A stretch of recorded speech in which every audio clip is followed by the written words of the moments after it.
ભેસાણ વિસાવદરના એક કાર્યક્રમમાં જિલ્લા ભાજપ પ્રમુખ કિરીટ પટેલના બફાટને લઈને લોકસભાના ઉમેદવાર રાજેશ ચુડાસમાને ભારે પડશે. ચૂંટણી આવે એટલે ઉમેદવારો કાર્યાલય ખોલીને પ્રચાર પ્રસાર માટે ધમધમાટ શરૂ કરે છે અને ચૂંટણી પત્યા પછી કાર્યાલય પર જવાબ આપનારા પણ કોઈ મળતા નથી. આ તો હવે જનતા પણ સમજી ગઈ છે કે સામાન્ય બાબત છે. અમે તમને જે વિડીયો બતાવીએ છીએ તે છે વિસાવદર ભાજપના મધ્યસ્થ કાર્યાલય ઉદ્ઘાટનમાં કિરીટ પટેલના બફાટનો. જો કે કિરીટ પટેલે જિલ્લા ભાજપ પ્રમુખ અને પાર્ટીના જવાબદાર ગણાતા હોદ્દેદાર પણ છે. આમ છતાં તેઓ રાજા રાણીની વાત કેવી રીતે કરી કે જેથી તેને માફી માગવાનો વારો આવ્યો. જુઓ શું બોલ્યા કિરીટ પટેલ. સાંભળ્યું કે પહેલાં રાજાની પટરાણીના કુખેથી જે જન્મે તે રાજા થતો હતો, પણ હવે મતપેટીમાં પેદા થાય છે. રાજા રાણીની વાર્તા કરતા કિરીટ પટેલ ક્ષત્રિય સમાજની લાગણીમાં વધુ બળતામાં ઘી હોમી દીધું છે. સમગ્ર વાતને લઈને ક્યાંક રાજેશ ચુડાસમાની મુશ્કેલી વધે તેવા પ્રયત્ન ક્યાંક અંદરખાને ચાલતા હોય તેવો પણ ગણગણાટ શરૂ થયો છે. હાલ તો કિરીટ પટેલ પોતાનો જિલ્લા ભાજપ પ્રમુખ તરીકેની જવાબદારી માટે ક્યાંય કોઈની લાગણી દુભાઈ હોય તો માફી માગી રહ્યા છે. જુઓ આ વિડીયોમાં શું કહે છે જિલ્લા ભાજપ પ્રમુખ કિરીટ પટેલ.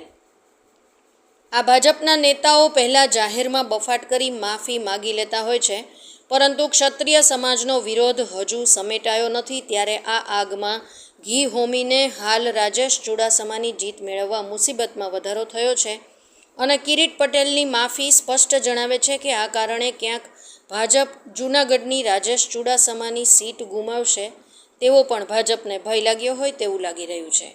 રિપોર્ટ કાસમ હોથી, જૂનાગઢ, ભેસાણ. આપણને 30,000ની લીડ મળશે અને એ પણ હું તમને કહી દઉં છું કે સૌથી ઓછી લીડ આપણી હશે તો પણ, આટલો ટાર્ગેટ રાખીએ છીએ તો પણ ઉનાના ધારાસભ્ય, ઉનાના સંગઠન ટીમે કીધું કે અમે 1 લાખની લીડ આપશું.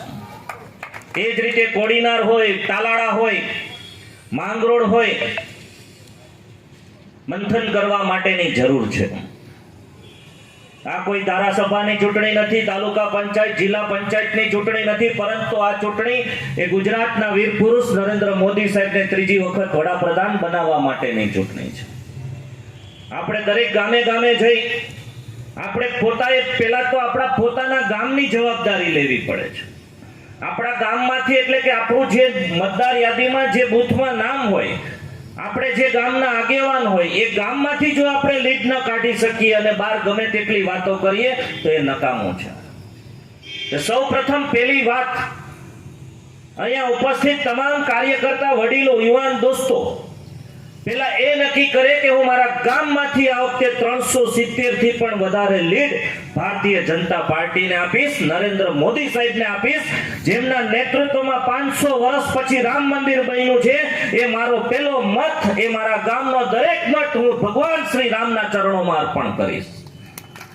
આવો જ્યારે આપણે મંત્ર કરીશું ત્યારે આપણને પરિણામ મળશે.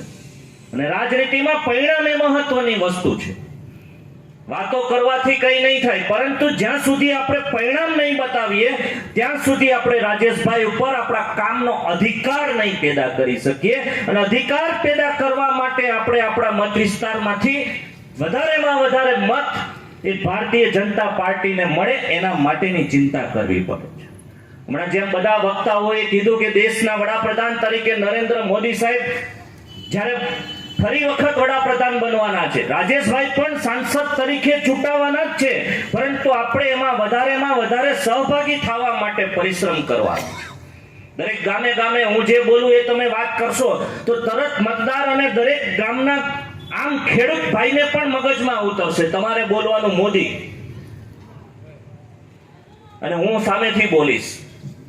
તમે વિચાર કરો, આપણે ઘરમાં ગેસ